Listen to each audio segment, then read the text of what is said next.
You know when you're trying to be humble, but then you end up just like making it worse? I think that's kind of what John was doing in the Gospel of John when he's like, I don't want to say that I was the disciple doing this, but so what can I name this disciple? Oh, the disciple whom Jesus loved. Did he not love the other disciples? Like, what's going on here?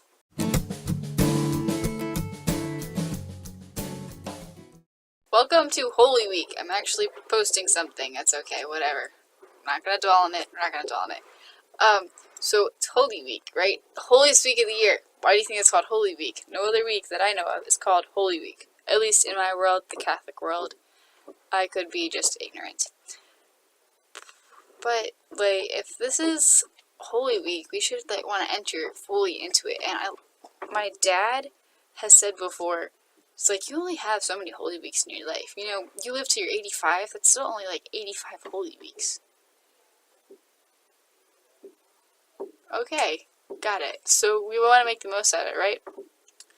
Now, disclaimer, the meat of this talk is I'm stealing from a homily that I heard last Palm Sunday, not today. This is last Palm Sunday last year.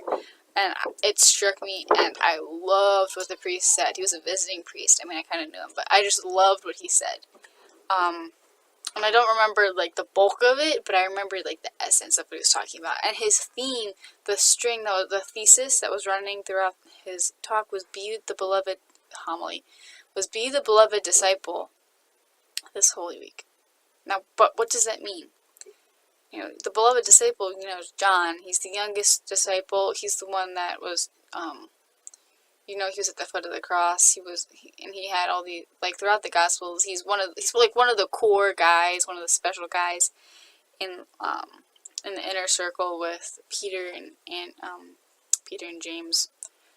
But it's just like, what does it mean to be the beloved disciple? Because I know at the beginning I was like joking, like, what, isn't everybody else beloved? And yeah, everybody else is beloved. But, like, why did John, aside from the fact that he named himself that, like, why did he get that title? And what does it mean to do that?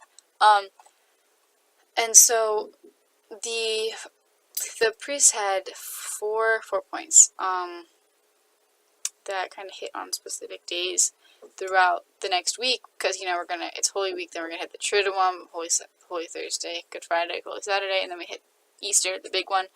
And so what the 4 points that he had were how to be John on Sunday, Palm Sunday, Holy Thursday, Good Friday, and Easter Sunday.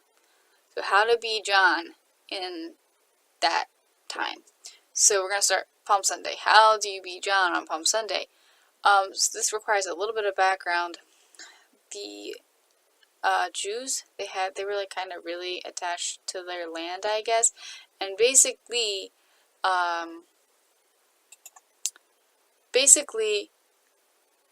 they were willing to die for, like, the land that they had. I'm not sure, like, the ins and outs and details. Like I said, I don't remember a lot from the homily, but I just remember the priest saying that they were willing to die for their land. They held on to that land so much that even if somebody's going to kill them, they would still hold on to their property. And so John was Jew.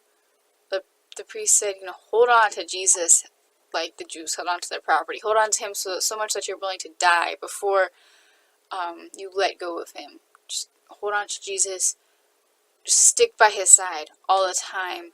Even as sure right now he's processing through Jerusalem. People are hailing him as King of the Jews. But, like, stick to him even when times get rough, as we will see John do in the next 5 days. And that kind of moves on to Holy Thursday and Good Friday. Holy Thursday, what do we hear John was doing in the Gospel? He said he was lying on Jesus' heart. He was lying on Jesus' heart. And the way that the Jews and, like, people in the Middle East, the way they ate, it was like you hear them, like, reclining at table, which literally meant, actually, I think this was even in the Romans, they did this. They would lie down on their side. The table was, like, low to the ground, and there was cushions around them, and they would lie on their side, and that's how they would eat. So that kind of gives you the image of, Jesus is just lying down next to the dinner table, and John is lying on his breast, so just like kind of lying next to him. If you want to say snuggling him, that sounds really weird, I know. I guess snuggling isn't the right word, but he's just like being really close to Jesus, kind of like a child next to his father, just loving him and staying close to him. And I heard another priest say, it's not the same priest, but it's like, I forget who said this, but when John was lying next to the heart of Jesus, that's when he learned all of Jesus' secrets, all the secrets of God's love. So what does that mean? That means that we have to just lie close to Jesus. I mean, every time you receive him communion, like, you're becoming one with Jesus. So to be John on Holy Thursday, just lie with Jesus, listen to the secrets of his heart, let him love you, because that's really all he wants to do. He wants to teach you the secrets of his heart. And then, so moving on to Good Friday, I believe that, like, the Holy Thursday is where John got the strength to be able to do what he did on Good Friday. All the other disciples, they ran away. John, he stuck with Jesus. He didn't betray him like Peter. He didn't betray him like Peter. John took the strength and the love that he had gotten from Holy Thursday and was able to reciprocate that love, because Jesus loved him, so he loved Jesus back, and he was able to stand at the foot of the cross on Good Friday. So this Good Friday, stand at the foot of the cross, be with Jesus as he suffers and dies for you, and love him to the best of your ability from there, and just suffer with him.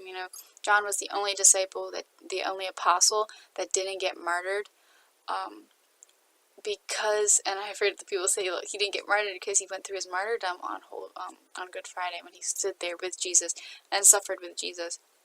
That was his martyrdom. And so we're all called to live like martyrs, even if we're not supposed to die like one. Just stand with Jesus. That's like, stand at the foot of the cross and console his heart. Receive mercy from his side when the soldier pierces his side. Receive the mercy that flows from the blood and water through communion. And the blood and water symbolize baptism and communion. So we should receive God's love and mercy in that.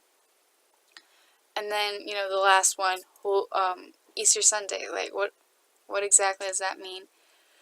What does it mean to be John on Easter?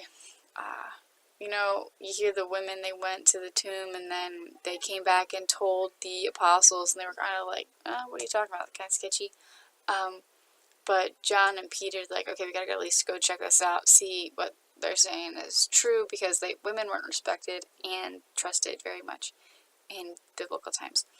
But so they're like, okay, we're gonna go check it out. So, they ran to the tomb. Both of them ran. John ran faster, because he was younger than Peter. We'll just kid about that. But John ran faster, and he made it to the tomb first. He made it to where Jesus had resurrected first. He let Peter go in first, but John crossed the finish line first. And so, when it is time to celebrate Easter, be like front lines, totally celebrating. I'm not talking about candy, Easter bunnies, blah blah blah. Honestly, though, no, it's not my thing.